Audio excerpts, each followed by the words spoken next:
اگلا سوال ہے، اگر کوئی شخص جان بوجھ کر قرآن کے مصحف کی ترتیب سے الٹ صورت پڑھ لے، مثلا پہلی رکعت میں سورہ فلق اور دوسری رکعت میں سورہ کافرون، تو کیا اس کی نماز درست ہوگی؟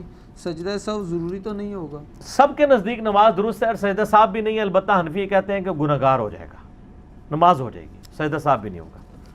لیکن حنفی اس لیے کہتے ہیں کہ ان کا بزرگ ان کو پٹی پڑھا گئے. ہمارے پاس تو صحیح مسلم میں حدیث ہے کہ نبی صلی اللہ علیہ وآلہ وسلم نے، صحابہ کرام کہتے ہیں ہم ایک دفعہ نماز پڑھائی، پہلی رکعت میں سورہ نساء پڑھی اور دوسرے میں سورہ آل عمران پڑھی. تو آپ نے تو اس طرح کیا. اس طرح صحیح مسلم میں ایک حدیث ہے کہ نبی علیہ السلام نے پہلی رکعت میں سورہ اخلاص پڑھی اور دوسری میں سورۃ الکافرون پڑھی.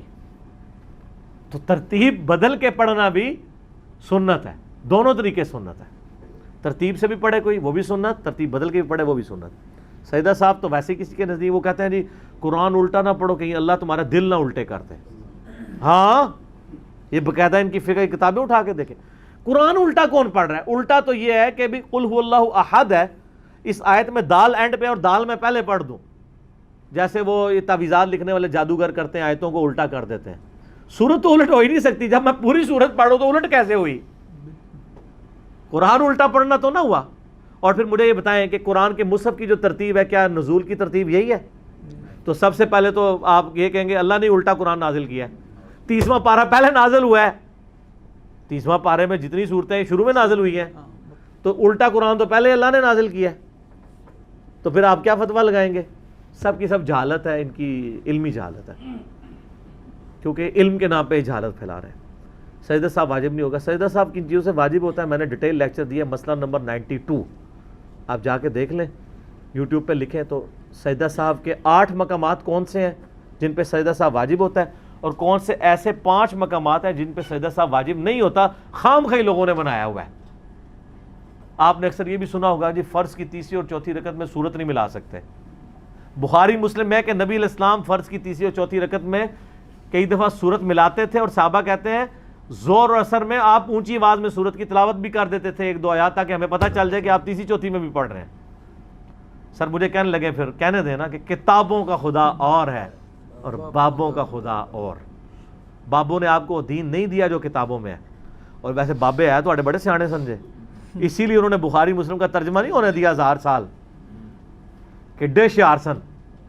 یہاں حکومت رہی ہے نا، کہتے ہیں نا صوفیاء اور بزرگ اسلام لے کے آئے. اسلام تو آیا محمود غزنوی کے زمانے کا بھی جو افغانستان سے ہے، اس سے پہلے تو محمد بن قاسم کا بھی آ گیا تھا. 1000 سال تک کسی بزرگ نے بخاری کا ترجمہ کیا لوکل لینگویج میں؟ کیوں؟ وہ سارے حنفی تھے، ان کو پتا بخاری ترجمہ ہو گیا تو لوگ ہمیں چھوڑ دیں گے، رفع دین شروع کر دیں گے. بخاری کا پہلا ترجمہ لوکل لینگویج میں 1920 میں ہوا ہے، آلموسٹ 100 سال ہوئے ہیں. اب 2019 چل رہا ہے نا تو 100 سال ہونے والے ہیں. وہ کیا تھا علامہ وحید الزمان نے، جو بند کے عالم تھے، بس ترجمہ کیا ساتھ ہی اہل حدیث ہو کے. وہ نقصان ہو گیا نا، دیکھا بزرگوں کی کتنی حکمت تھی. وہ 1000 سال کا ڈکا لگیا اسے صحیح لایا سی، وہ ڈکا کھل گیا. ایون قرآن کا ترجمہ نہیں تھے یہ لوگ کرنے دیتے.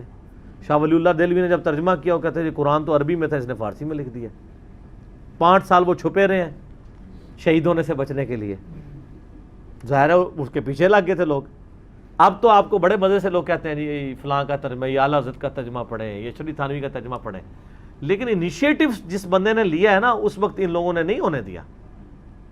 تو میں ایک معصومانہ سوال کرتا ہوں، آپ کہتے ہیں بزرگوں کی بڑی خدمات ہیں، ہم بزرگوں کی خدمات کو دین کے پیرائی میں دیکھیں گے نا. آپ اگر مجھے کہتے ہیں بخاری مسلم کی تعلیمات ہیں، میں کہوں گا بالکل یہ پڑھی سر، ہم اس سے فیض حاصل کر رہے ہیں.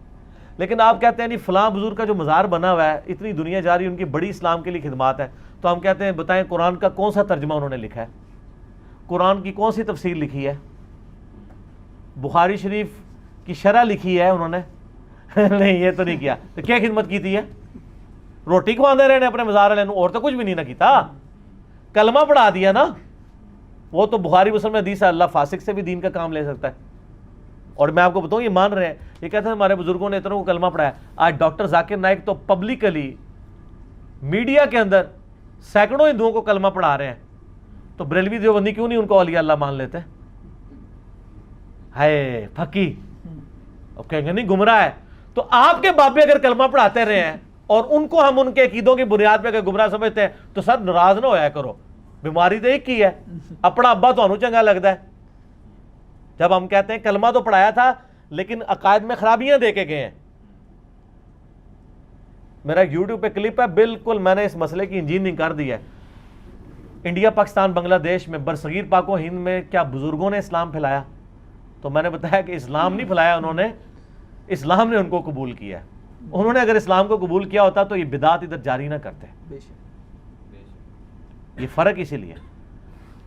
تو اب دیکھ, لیکن اللہ کا شکر ہے کہ بزرگوں کی آنے والی نسلیں جو ہیں وہ کتاب و سنت پڑھ کے انورٹڈ کاموں میں گمراہ ہو رہی ہیں, یعنی ہدایت تک پہنچ رہی ہیں, جھوم جھوم کے کہہ رہی ہیں کہ نہ میں وہابی, نہ میں بابی, میں ہوں مسلم. علمی کتاب.